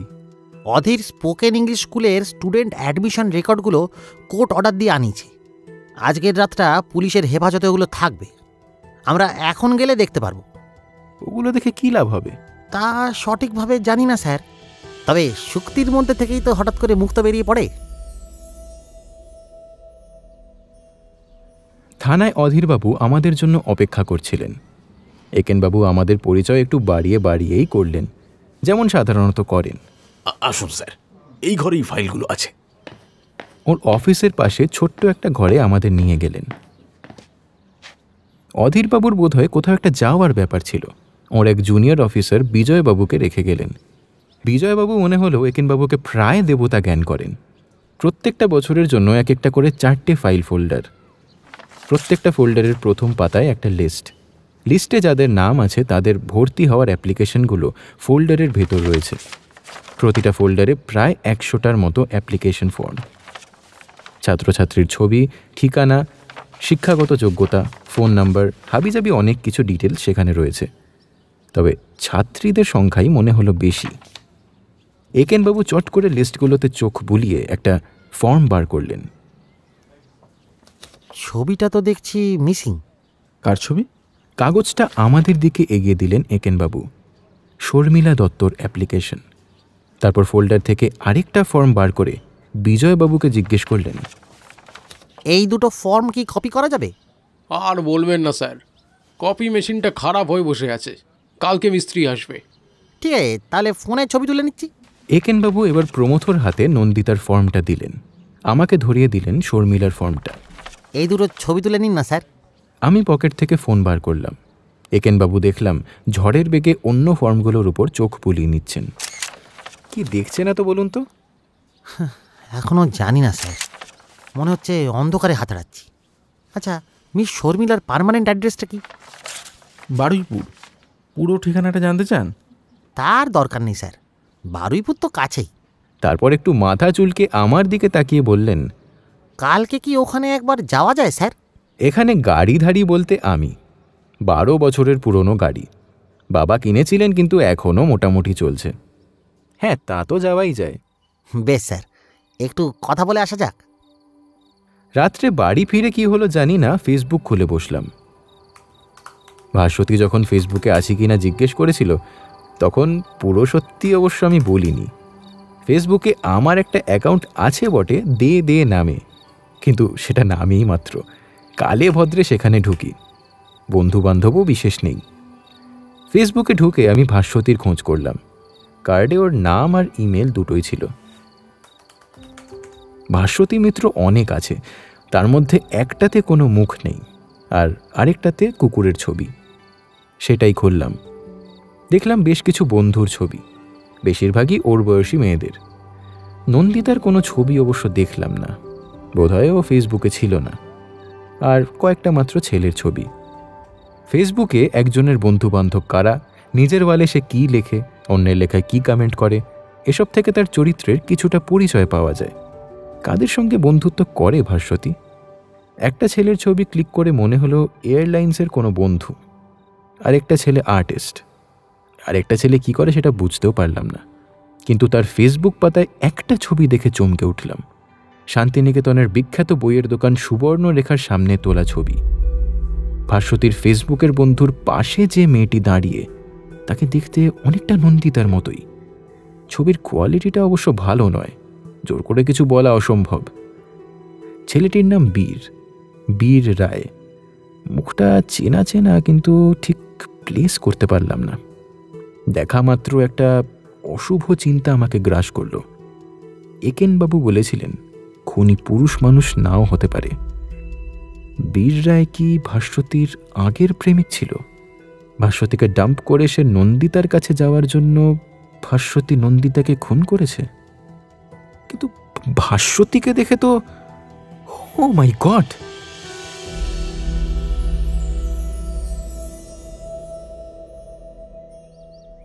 পরের দিন সকালেই একেনবাবুকে ফোন করলাম। সব শুনে একেনবাবু বললেন, ভেরি ইন্টারেস্টিং স্যার, আমি একবার ছবিটা দেখতে চাই, কিন্তু আমার এখানে তো ইন্টারনেট নেই। নো প্রবলেম, আমি আজ মোবাইলে ছবিটা আপনাকে দেখাবো। অন্য পসিবিলিটি হলো এই বীর রায়ও নন্দিতাকে খুন করতে পারে। এটা কেন বলছেন স্যার? নন্দিতার সঙ্গে শোয়ার পরও বুঝতে পারে যে নন্দিতা ভার্জিন ছিল না। তখনই হয়তো একটা তীব্র ঘৃণা জন্মায়, আর সেই ঘৃণাবশত পরে এসে খুন করে। আরও সম্ভাবনা থাকতে পারে। ধরুন একাধিক যৌনসঙ্গী থাকার ফলে নন্দিতার কোনো যৌন রোগ হয়েছিল, সেটা বীর রায়ের মধ্যে সংক্রমিত হয়েছিল। ঘৃণা হওয়ার তো নানা কারণ থাকতে পারে। সবই সম্ভব স্যার, সবই সম্ভব। বারুইপুর যেতে যেতে এ নিয়ে আলোচনা করা যাবে। বারুইপুর যাওয়ার সময় আমি আমার আইফোন থেকে ফেসবুক খুলে একেনবাবুকে বীর রায় আর নন্দিতার ছবি দেখালাম। ঠিক বোঝা যাচ্ছে না মিস নন্দিতা কিনা, তবে মিল আছে। আর কোনো ছবি আছে এদের দুজনের? আনফর্চুনেটলি ফেসবুক ফোল্ডারে বীর রায়ের বেশ কিছু সেলফি ছিল, কিন্তু নন্দিতার ছবি ছিল না। বীর রায়ের ছবিগুলো মন দিয়ে দেখলেন একেনবাবু। কি বুঝলেন? হ্যাঁ, আমি একটু কনফিউজড স্যার। মানে? তার মানে আপনি যা বলছেন তা হতে পারে, আবার নাও হতে পারে। Profound statement. হতেও পারে, আবার নাও হতে পারে। বারুইপুরে পৌঁছে একটু ঘোরাঘুরির পর গন্তব্যস্থল খুঁজে পেলাম। একটা নিম্ন মধ্যবিত্ত কলোনির ছোট্ট বাড়ি। বয়স্ক এক ভদ্রলোক বারান্দায় বসে পত্রিকা পড়ছিলেন। আমাদের দেখে পত্রিকাটা নামালেন। আপনারা? স্যার, আপনাদের একটু বিরক্ত করতে এসেছি। এটাই কি মিস শর্মিলার বাড়ি? শর্মিলার নামটা শুনে ভদ্রলোকের মুখটা কিরকম জানি হয়ে গেল। ছিল, কিন্তু সে তো আর বেঁচে নেই। জানি স্যার, তার খুনিকে ধরবার জন্যই আমরা চেষ্টা করছি আর কি। আপনারা কি পুলিশ? না স্যার। ও, তাহলে পত্রিকার লোক? তাও না স্যার। তাহলে? ভদ্রলোকের চোখে বিস্ময় ও বিরক্তি। আমি তখন গিয়ে একেনবাবুর পরিচয় দিলাম, একটু ফলাও করেই দিলাম। আমি শর্মিলার দাদু। আমাদের দু একটা প্রশ্ন ছিল স্যার মিস শর্মিলা সম্পর্কে। দেখুন, প্রশ্নের উত্তর দিতে দিতে আমরা ক্লান্ত হয়ে গেছি। কাজের কাজ কিছু হয়নি। আমার মেয়ে এই নিয়ে আর কারোর সঙ্গে কথা বলছে না। বুঝতে পারছি স্যার আপনাদের বেদনার কথা, কিন্তু দু একটা প্রশ্নই করব। বেশ, করুন। Thank you sir. আচ্ছা, এই খুনের ব্যাপারে আপনাদের কাউকে সন্দেহ হয়? না, আমার দিদি ভাইয়ের কোনো শত্রু থাকতে পারে আমি কল্পনাও করতে পারি না। মিস শর্মিলার বন্ধু বান্ধবদের কাউকে চেনেন? না, তেমন কারো কথা তো আমরা শুনিনি। মিস নন্দিতার কথা? নন্দিতা নন্দিতা একজন নন্দিতা তো খুন হয়েছে কিছুদিন আগে, তার কথা বলছেন? হ্যাঁ স্যার। না, তার কথা দিদি ভাইয়ের কাছে শুনিনি। আপনি কি ভাবছেন ওদের মৃত্যুর মধ্যে কোনো যোগ আছে? জানি না স্যার। আরেকটা অনুরোধ করছি, মিস শর্মিলার কোনো ফটো আছে কি আপনাদের কাছে? আছে, কিন্তু দিতে পারবো না। আমাদের দিতে হবে না স্যার, শুধু ছবিটা একটু দেখতে চাই। বাইরের ঘরেই আছে, দরজা দিয়েই দেখতে পারবেন। ভদ্রলোক দরজার দিকে আঙ্গুল দেখালেন। দরজা খোলাই ছিল। দরজার উল্টো দিকের দেওয়ালে ঝুলছে মালা দেওয়া একটা ফটো। কি আশ্চর্য, এরকম ফটো তো আমরা আগেও দেখেছি। অনেকটা নন্দিতার মতো চেহারা না? অথবা ফেসবুকে বীর রায়ের সঙ্গে যে মেয়েটা, তার ছবি। Very interesting sir. আর বিরক্ত করব না স্যার, অনেক ধন্যবাদ আপনাকে। ভদ্রলোক কিছু বললেন না। মুখের ভাবটা এমন যেন আরেকটা আপদ বিদায় হলো। আমরা বাইরে বেরিয়ে এলাম। হ্যাঁ, মনে হচ্ছে we are facing a dangerous serial killer. আপনার কি মনে হয় এখানবাবু? সে কিলার কি বীর রায় হতে পারে? প্রশ্নটা আমি তুললাম। যাকে প্রশ্নটা করা, সারাটা পথ তিনি আর একটাও কথা বললেন না। দুত্তর বলে আমরা অন্য গল্প করতে লাগলাম। গল্প করতে করতে যখন গোল পার্কে এসে পৌঁছেছি, একেনবাবু হঠাৎ বললেন, চলুন স্যার, মিলনী ক্যাফেতে মোগলাই খাই। খাই মানে কি? খাবেন না খাওয়াবেন? দুটোই স্যার। কি ব্যাপার বলুন তো? এই তো সেদিন খাওয়ালেন। কেন স্যার, আমি কি আপনাদের দুদিন খাওয়াতে পারি না? তা অবশ্যই পারেন, কিন্তু সেটা আপনার ক্যারেক্টারের সঙ্গে ঠিক খাপ খায় না। ওহ, তুই চুপ করবি একটু? হ্যাঁ বলুন, কবে যেতে চান? এখনই? এখনই মানে বৌদি ফ্যামিলি গেছে দিদির বাড়িতে, খেয়ে দিয়ে রাত্রে ফিরবে। হ্যাঁ, বুঝতে পারছি আপনার বাড়িতে খাবার নেই, কিন্তু একা খেলে তো খরচা কম পড়তো। একসঙ্গে খাবার আনন্দ তো পাবো না স্যার। এরকম চাপান উতর চলতে চলতে আমরা মিলনী ক্যাফেতে পৌঁছে গেলাম।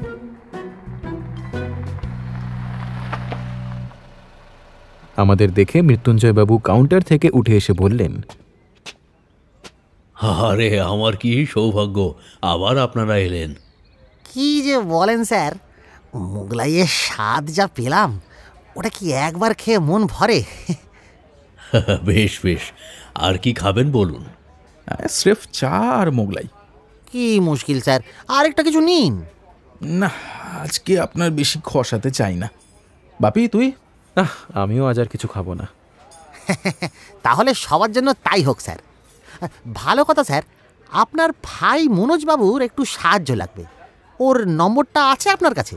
হ্যাঁ নিশ্চয়ই নিশ্চয়ই, দাঁড়ান আমি লিখে দিচ্ছি। একটা কাগজে নাম্বারটা লিখে আমাদের চা আর মোগলাই পরোটার অর্ডার নিয়ে মৃত্যুঞ্জয়বাবু চলে গেলেন। একেনবাবু দেখলাম চারিদিকে তাকাচ্ছেন। কাকে খুঁজছেন?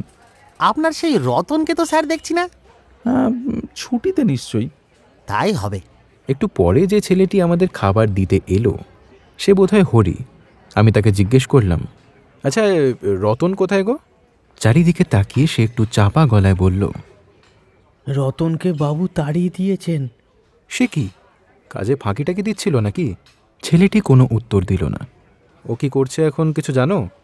না, তবে ফটিকদা বলতে পারবে, ওর দোকানে আসে। ফটিকের দোকান আমি চিনি। পাশের রাস্তায় একটু দূরে একটা পানের দোকান আছে ফটিকের। একেনবাবু খেয়ে দিয়ে বললেন, চলুন স্যার, একবার ওই ফটিকবাবুর দোকানে যাওয়া যাক। কি ব্যাপার বলুন তো, হঠাৎ রতনের এত খোঁজ কেন? একেনবাবু উত্তর দিলেন না। আমাদের ভাগ্য বলতে হবে। ফটিকের দোকানে গিয়ে দেখি রতন বাইরের টুলে বসে রয়েছে। কিরে, তোকে নাকি মৃত্যুঞ্জয়বাবু তাড়িয়ে দিয়েছেন? কি করেছিলি? আমাদের, বিশেষ করে একেনবাবুকে দেখে রতনের মুখ একেবারে সাদা হয়ে গেছে। বাবু আপনাকে কি বলেছেন জানি না, আমি কিন্তু চুরি করিনি বাবু। একটা কাজ করতে পারবে? পারবো বাবু, যা করতে বলবেন তাই করব। ফটিক রতনের হয়ে ওকালতি করল। আরে ছেলেটা ভালো স্যার, বুঝলেন না, কেউ ওকে ফাঁসিয়েছে। এসো রতন বলে একটু দূরে গিয়ে রতনকে কিছু একটা দেখালেন একেনবাবু। আমরাও যাচ্ছিলাম কি বলছেন শুনতে, কিন্তু ফটিক আটকালো। আপনাদের জন্য স্পেশাল পান বানাচ্ছি স্যার, দারুণ মশলা, খেয়ে দেখুন না। ফটিকের পান এমনিতেই দুর্ধর্ষ, তার ওপর স্পেশাল মশলা। আমরা দাঁড়িয়ে গেলাম। সেখান থেকে একেনবাবুর কথা অস্পষ্ট শুনতে পাচ্ছিলাম। এই দেখো, এরকম চেহারা। রতন দেখলাম মাথা নাড়ছে। কোথায় কোথায় থাকে? মাথা নাড়া দেখে মনে হলো সে জানে না। আরও কিছু প্রশ্ন করলেন একেনবাবু। প্রশ্নগুলো শুনতে পেলাম না। মাথা নাড়া দেখে মনে হলো দু একবার হ্যাঁ বলছে, তবে বেশিরভাগেরই উত্তর মনে হলো রতনের জানা নেই। ফেরার পথে একেনবাবুকে জিজ্ঞেস করলাম, কি দেখালেন রতনকে? মিস নন্দিতার ছবি। তো কি বলল? বলল আরও একটা মেয়েকে দেখেছে ওই ধরনের চেহারা। হয়তো শর্মিলার কথা বলছে। হ্যাঁ, বা অন্য কোনো মেয়ে। আজকাল স্যার সাজগোজের জন্য অনেকের মধ্যেই মিল খুঁজে পাওয়া যায়। বীর রায়ের সেই মেয়েটা হতে পারে কি? কিছুই অসম্ভব নয় স্যার। কিন্তু কি করে হয়? আমরা তো সবার ছবিই দেখলাম কালকে। হয়তো সবার ছবি দেখিনি স্যার। Very interesting. মিস শর্মিলার ছবি অ্যাপ্লিকেশন থেকে খুলে নেওয়া হয়েছিল সেটা তো দেখেছি। আচ্ছা, আপনি কি মনে করেন এই মেয়েটির অ্যাপ্লিকেশনের পুরো ফর্মটাই ফোল্ডার থেকে কেউ সরিয়ে রেখেছিল? দেখ, কোচিং ক্লাসের মালিক ওই যে ধ্রুব দত্ত, ওকে আমার মোটেই পছন্দ নয়। ওর মধ্যে না কিছু একটা গোলমাল আছে, তাই আই থিঙ্ক এই ব্যাপারে হি ইজ ইনভলভড। এ মেয়ে যদি অন্য কেউ হয় তাহলে আমাদের মেয়েটিকে খুঁজে বার করতে হবে স্যার। সিরিয়াল কিলার যদি এই চেহারার মেয়েদের ধরে ধরে খুন করে তাহলে তো she is in grave danger. সেটাই তো ঠেকাতে হবে স্যার। কিন্তু কি করে? ভাবার চেষ্টা করছি স্যার। হ্যাঁ, আপনি ভাবুন, আমি চললাম। সেই সকাল থেকে দৌড়া দৌড়ি, নিউ ইয়র্ক যাওয়ার আগে 1 ঘন্টা জিনিস কিনতে হবে, ফালতু সময় নষ্ট হচ্ছে। প্রমথ যে কখন খেপে যায় তা প্রেডিক্ট করা বড়ই কঠিন। আমার অপেক্ষা না করেই একটা ট্যাক্সি ধরে প্রমথ হঠাৎ অদৃশ্য হলো। আপনি কোথায় যাবেন? বাড়ি? না স্যার, ফ্যামিলির ফিরতে এখনো দেরি আছে। অধীর তো কাছেই থাকে, ওকে এই ব্যাপারটা জানিয়ে আসি, যদি মেয়েটার কোনো হদিশ করতে পারে। চলুন, পৌঁছে দিচ্ছি। আরে না স্যার, এই তো কাছেই, হেঁটেই চলে যাব।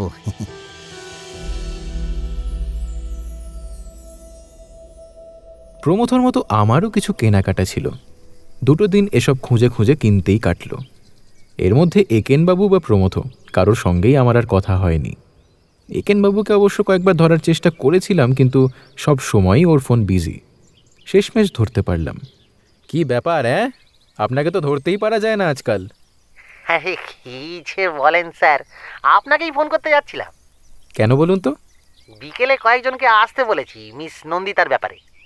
আপনি প্রমথবাবুকে নিয়ে আসুন স্যার, কেসটা নিয়ে একটু আলোচনা করা যাবে। আলোচনা মানে রহস্যের কিনারা হয়ে গেছে? একটু প্রোগ্রেস তো হয়েছে, কিন্তু কনফিউশনও কিছু আছে। সবার সাহায্য নিয়ে যদি ব্যাপারটা ক্লিয়ার করে ফেলা যায়। বেশ বেশ, ঠিক আছে, আসবো। দেখি প্রমথকে ধরতে পারি কিনা। কোথায় আসবেন সেটা তো বলিনি স্যার। ও হ্যাঁ, কোথায়? মিলনী ক্যাফের ওপরে স্পোকেন ইংলিশ স্কুলে স্যার। Spoken English school? হ্যাঁ স্যার, ওখানে অনেককে ডেকেছি, অধীরও থাকবে।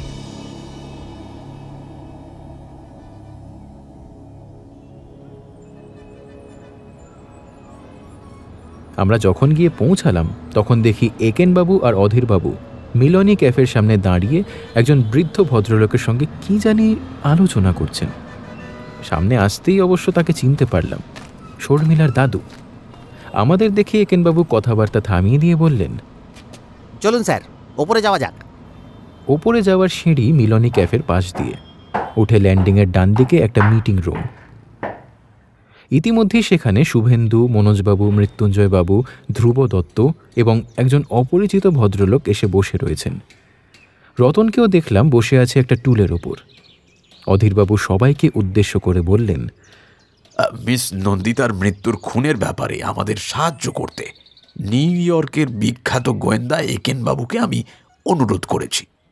তিনি এ ব্যাপারে কতগুলো প্রশ্ন আপনাদের করতে চান, সেজন্যই আপনাদের এখানে ডাকা হয়েছে। দিন দশেক আগে মনোজবাবুর কাছে খবর পেয়ে শুভেন্দুবাবু আমার কাছে এসেছিলেন তার বোন মিস নন্দিতার খুনিকে খুঁজে বার করতে। শুভেন্দুবাবু আমাকে বলেছিলেন মিস নন্দিতার খোঁজ করতে উনি প্রথমে মিস নন্দিতার বিশেষ পরিচিত সমুদা মানে সোমবাবুর সঙ্গে যোগাযোগ করেছিলেন। শুভেন্দুবাবু কি আমাকে ঠিক বলেছিলেন স্যার? অপরিচিত মাঝবয়সী যে ভদ্রলোক বসেছিলেন তাকে উদ্দেশ্য করে একেনবাবু প্রশ্নটা করলেন। বুঝলাম উনি হচ্ছেন সোমুবাবু। মনে হলো তিনি প্রশ্নটা শুনে একটু যেন অস্বস্তি বোধ করছেন, কিন্তু হালকা করে নিজের মাথা নাড়লেন। তারপর আপনি আর শুভেন্দুবাবু মিস নন্দিতার ঘরে ঢুকে ওর মৃতদেহ আবিষ্কার করলেন। অর্থাৎ এর আগে স্যার আপনি জানতেন না যে মিস নন্দিতা মারা গেছেন, এটা কি ঠিক? সোমুবাবু মাথা নাড়লেন। মনে হয় আপনি ঠিকই বলছেন স্যার, কারণ কোনো একটা কারণে মারা যাবার কয়েকদিন আগের থেকে মিস নন্দিতার সঙ্গে আপনার যোগাযোগ ছিল না। কারণটা একটু বলবেন স্যার? সোমুবাবুর মুখটা একেবারে ফ্যাকাশে মেরে গেছে। চেয়ারের হাতলের ওপর রাখা হাতটা নার্ভাসনেসে একটু একটু কাঁপছে।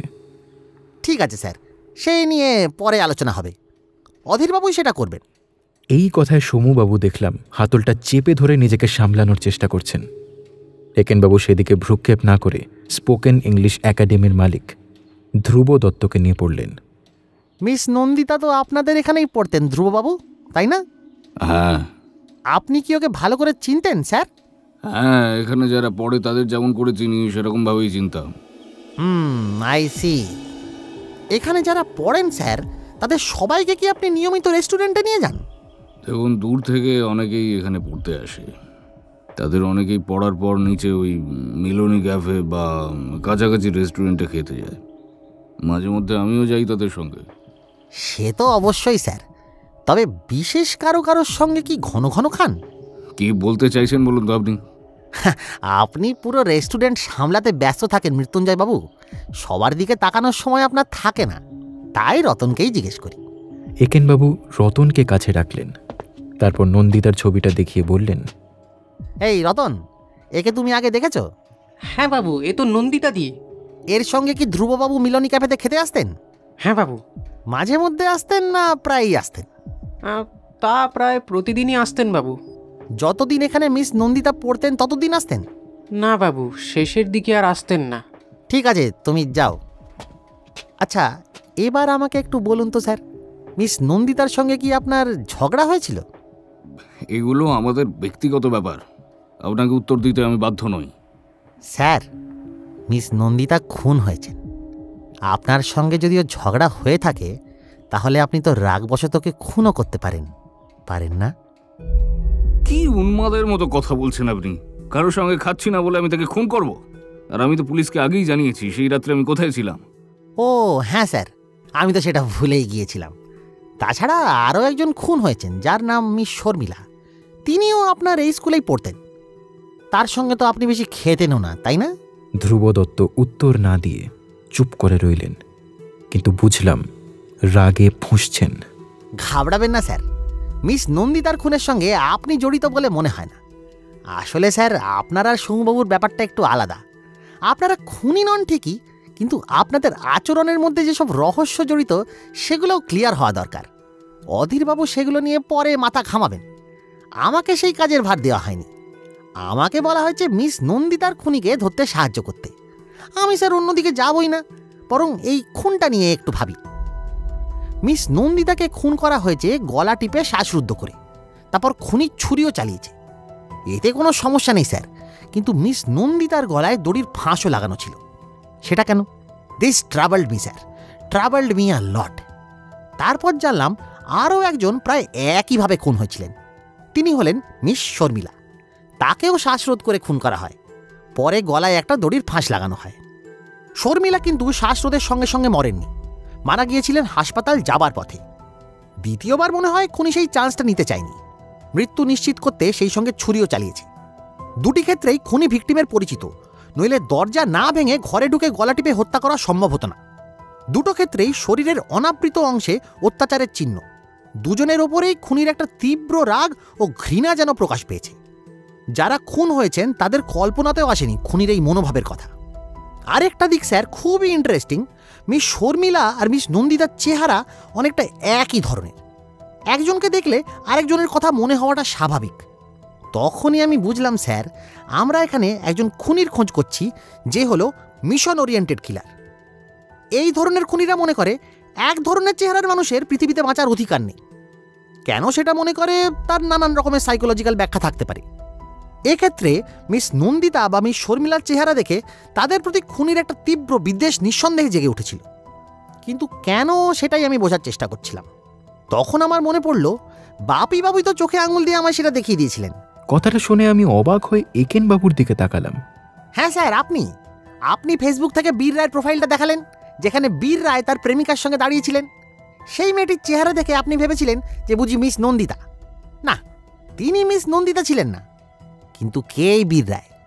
মনোজবাবুকে ফোন করে জানলাম আবির রায়ের ডাক নাম ছিল বীর। সে গলায় ফাঁস দিয়ে আত্মহত্যা করে যখন তার প্রেমিকা তাকে ছেড়ে চলে যায়। এবার একেন বাবু মৃত্যুঞ্জয় বাবুর দিকে তাকালেন। স্যার, সন্তানের মৃত্যুর শোক এমনিতেই বিষম শোক।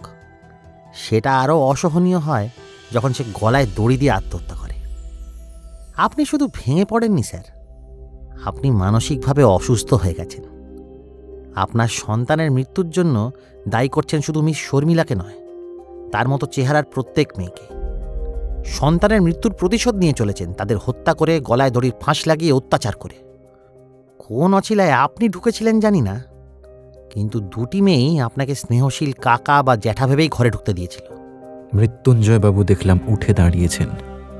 ওর নির্লিপ্ত মুখটা দেখে কোনোভাবেই বোঝার উপায় নেই যে কি নৃশংস কাজ উনি করেছেন।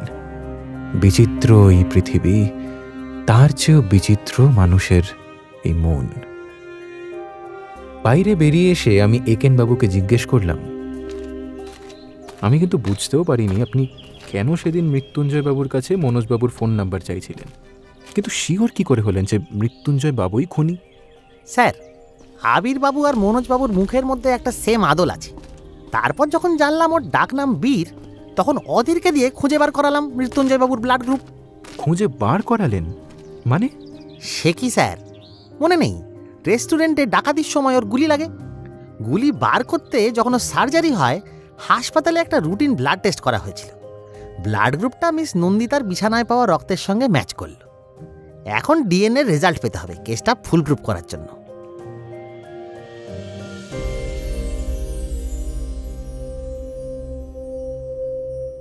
শুনছিলে একেন বাবু সিরিজের গল্প স্পোকেন ইংলিশ মার্ডার মিস্ট্রি। কাহিনী সুজন দাশগুপ্ত।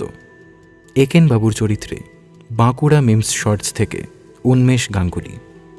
বাপির চরিত্রে ছিলাম আমি অনুভব, প্রমথর চরিত্রে ছিল রণদীপ, একেন বৌদির চরিত্রে ছিল শিপ্রা, মনোজবাবুর চরিত্রে ছিল অভিযান, শুভেন্দু এবং অধীর বাবুর চরিত্রে ছিল কৌশিক, মৃত্যুঞ্জয়বাবু ও হরির চরিত্রে ছিল পার্থ, ধ্রুব দত্তর চরিত্রে ছিল তমাল, রতন ও ফটিকের চরিত্রে ছিল রক্তিম, ভাস্বতীর মাসির চরিত্রে ছিল পূজা, ভাস্বতীর চরিত্রে ছিল অধ্যায় এবং শর্মিলার দাদুর চরিত্রে ছিল ইন্দ্রনীল।